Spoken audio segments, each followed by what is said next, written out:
સુરત વરાછામાં લાખોની છેતરપિંડી કરનાર બે ઝડપાયા। યુએસડીટીના નામે 97 લાખની છેતરપિંડી કરવામાં આવી હતી।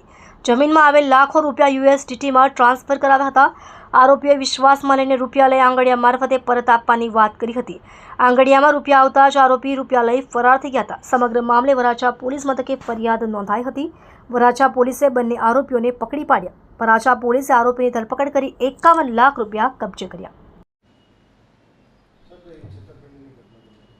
સુરત શહેરના વરાછા પોલીસ સ્ટેશન ખાતે યુએસડીટીમાં રોકાણ કરાવી અને નાણાં આપવાની વિશ્વાસમાં લઈ અને છેતરપિંડી કરવા અંગેની ફરિયાદ વરાછા પોલીસ સ્ટેશનમાં નોંધવામાં આવેલી છે।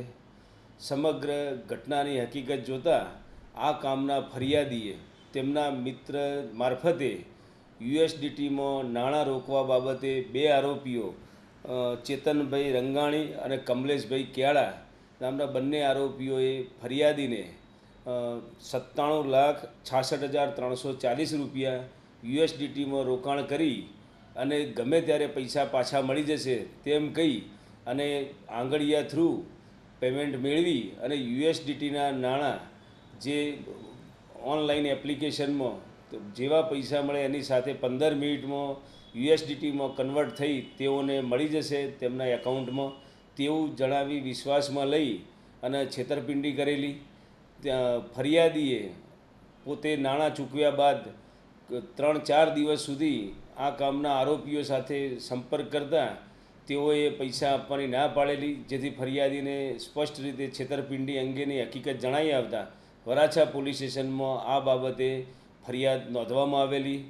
સુરત શહેર police commissioner Shri Anupamsinh Gehlot sir તેમજ સ્પેશિયલ કમિશનર સેક્ટર 1 સર તેમજ ડીસીપી ઝોન 1 સરના માર્ગદર્શન અને સૂચના મુજબ વરાછા પોલીસ સ્ટેશનના ઇન્સ્પેક્ટર શ્રી ગાબાણી તેમજ સર્વેલન્સની ટીમે તાત્કાલિક આ ફરિયાદ બાબતે કાર્યવાહી હાથ ધરી અને જે છેતરપિંડીમાં યુએસડીટીના નાણાં અપાવવા બાબતે જે ચીટિંગ થયેલ હોય તે 97,66,000 રૂપિયા પૈકી 51,50,000 રૂપિયા તેમજ ફરિયાદમાં જણાવેલ બંને આરોપીઓ કમલેશ ઉર્ફે માઇકલ ક્યાળા તથા ચેતન રમેશભાઈ રંગાણી બંનેની ધરપકડ કરેલ છે અને ગુનાના કામનો મુદ્દામાલ હસ્તગત કરેલ છે અને આ કામે હાલ તપાસ ચાલુ છે। એ બાબતે ઊંડાણપૂર્વક તપાસ ચાલુ છે।